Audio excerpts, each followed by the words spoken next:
Magandang hapon po sa inyo lahat. Ngayon po ay July 1, 2026. Nabakante po ako sa pag-Facebook kasi po nasira ang aming internet. Pero ngayon po, sa hapon ito, ang aking pundalang balita sa inyo ay marahil ang tatamaan at tatamaan. Kasi po, ang buhay ng tao, isang iglap lang.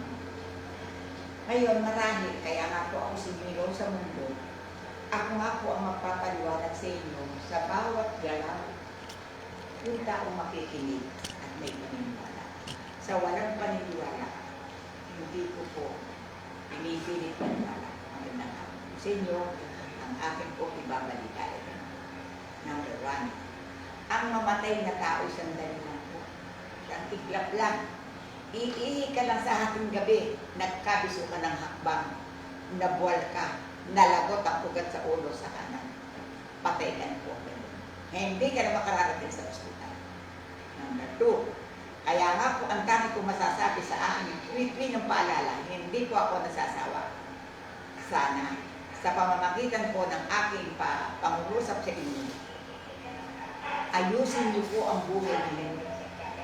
Huwag po kayo basta-basta mabubuhay ng kanyang-ganyan lamang. Di po ba naririnig niyo sa akin? Lagi ang lahat po'y pinaalala ko, kuryente, tilingan, pamamahay, pamumuhay, ugali. Pero ngayon po, ang aking bibigkasin sa inyo, sa bigay sa akin ng Panginoon, tungkol sa pagsisinop sa inyong katawan. Number 1 po, ulit, kinakailangan bago po kayo makipagkumpormiso sa tao, iisipin muna po nyo kung makakaya nyo, kung magagawa nyo. Tama ba ito? Pangalawa. Ang pangalawa ko po sasabihin ngayon, mga kapatid kong nakikinig, sa buong bansang Pilipinas po ito. Ang bahay dalanginan, basta po natirikan ito ng chapel, maliit man o malaki, hindi po pwedeng tibagin. Mga kapatid, palakpakan niyan. Number 2, iba po ang tirahan ng tao, iba tirahan ng aso, iba tirahan ng baboy, iba ang lugar ng aeroplano. Naintindihan nyo kung may kanya-kanya po yan. Kaya kung sakali man po at may makakalap sa inyo na may lupa-lupaan, July 1, 2026, ipinaramdam po sa akin ng Panginoon na sana kung ito man ay mamanahin at paparti-partihin ng mga tao, hindi po nararapat yan. Wala po kayong karapatan na ang lugar ng bahay dalanginan ay gawin yung apartment.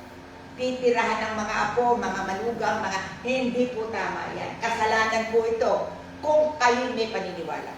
Kaya po sa pamamagitan ng aming pagbabalita sa araw at oras na ito, sana po'y magising ang isip ninyo na kung saan man mga may lugar. Ako po kasi, sanggunian ng mga problema.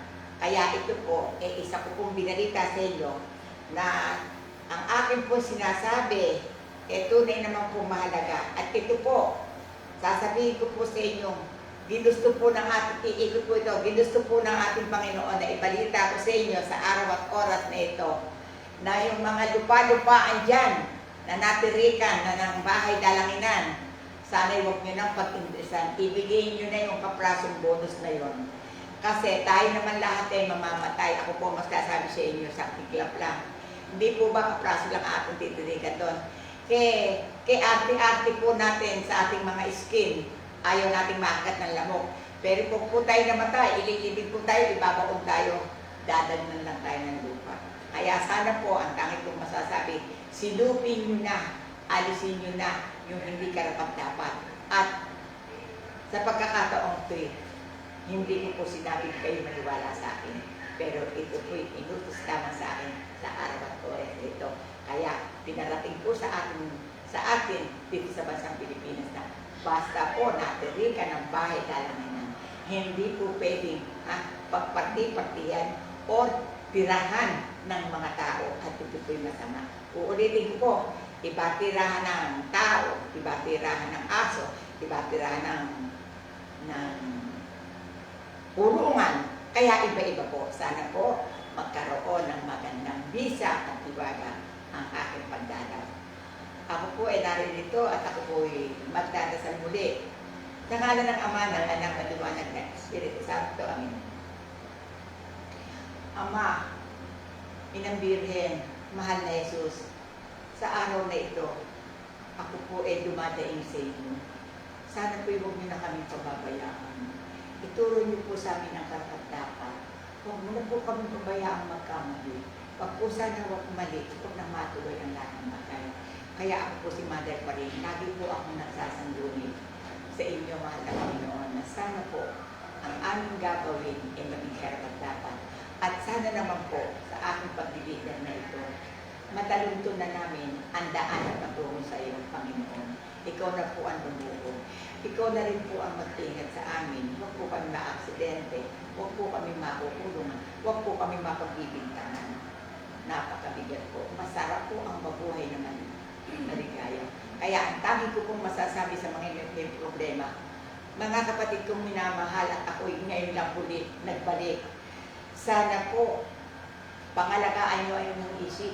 Huwag po kayo masyadong isip ng isip. Lalo po yung paghiganti, huwag nyo na pong isipin nyo. Ang isipin nyo na lang, yung maganda at makasaysayan, hawanin nyo, isip nyo. Ang tanging ko pong masasabi sa inyo, bahala na Diyos sa atin, pero huwag kayong tamad. Hindi ko na po pakahabaan ang aking sasabihin at ako po ay may bisita, kumalak pa kayo. Dahil rito at ako po ay gagalaw na, Diyos na po ang bahala. Ngayon, ang tanging ko pong masasabi sa inyo, nananawagan ako sa mga may prostate. Huwag nyo agad-agad pa ooperahan yan. Merong hiwaga ang Diyos na bigay sa akin kung kayo'y may paniniwala. Yung pong mga may matataas ng creatinine, mga kapatid, kahit hindi kayo makarating dito, magpurga po kayo ng gata ng niyog. 3 beses po kayong maggata, kabyak-kabyak. Pag hindi naman po nagtai kayo, or uminom kayo ng langis, at kung kayo na may nakakaintindi, nakakapulot kayo sa akin, maglabatiba po kayo. Napakasarap po nang tayo ay magtulong-tulong sa irang na buhay. Kaya magandang hapon po sa inyong lahat, na ang langis po ay napakahiwaga. Ito po yan. At ito po langis dito, pag po kayo hindi na pupunta dito, uminom lang po kayo ng 3 beses na 5 kutsara, alas 5 ng umaga. Tapos, iinom kayo ng 5 kutsara, wala pang laman ng tiyan nyo, iinom kayo ng tubig. Dudumi na po kayo ng dudumi. Hindi po tataas ang creatinine nyo. Hindi po tataas ang sugar nyo. Palakpakan nyo naman yan. At ako po ay naririto na hindi po ako nagpapabaya. Ito po ay naging mission ko na sa aking buhay. Ang dami ko lang po masasabi sa inyo, hindi po ako mamamahinga ng kape Facebook, ang kape mahihinga. Pag po ako wala na po pag-iingay sa center, sa chapel. Hindi ko na po makahabaan at maraming salamat. Mahal na Panginoon, maging karapat-dapat kami at ganun din po sa lahat na nagpapalo. Goodbye.